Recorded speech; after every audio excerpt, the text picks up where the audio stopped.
ఆదిత్యాయ సోమాయ మంగళాయ బుధాయ చ గురుశుక్ర శనిభ్యశ్చ రాహువే కేతువే నమః. మిథున రాశి.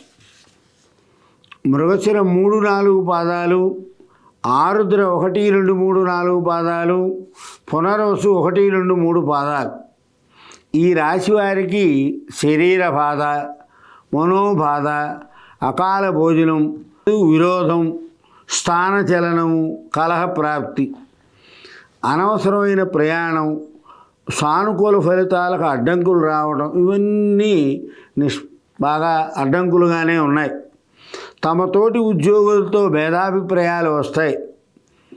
అందువల్ల ఈ మిథున రాశి వారు జ్యోతిష్యుని సంప్రదించి ప్రస్తుతం గడుస్తున్నటువంటి లగ్నంలో ఏ గ్రహాలు అనుకూలం లేవో తప్పకుండా శాంతి చేయిస్తే చాలా మంచిది.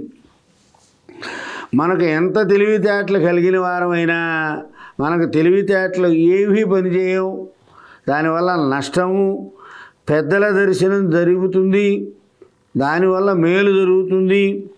కుటుంబ సౌఖ్యం, ఆరోగ్యం, సర్వానుకూలత, ధనలాభం చేకూరుతుంది. సోదరులతో భేదాభిప్రాయాలు వస్తాయి, దానివల్ల మనోవిచారం ఎక్కువ అవుతుంది. వాత సంబంధమైన రోగాలు ప్రబలుతాయి. కుటుంబంలో కలహాలు ఎక్కువగా ఉంటాయి.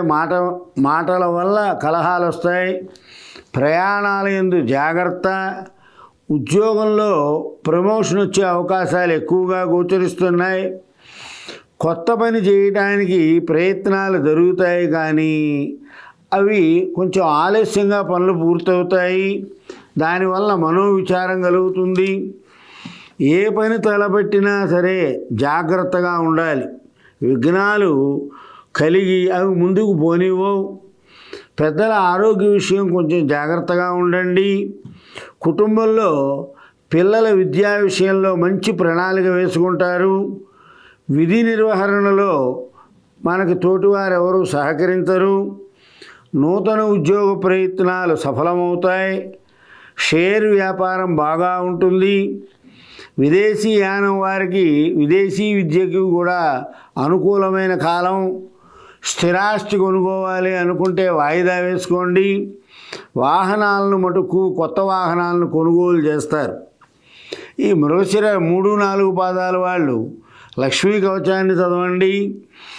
ఆరుద్ర 1, 2, 3, 4 పాదాల వారు ఓం నమో భగవతే వాసుదేవ అనే మంత్రాన్ని 108 సార్లు జపం చేయండి.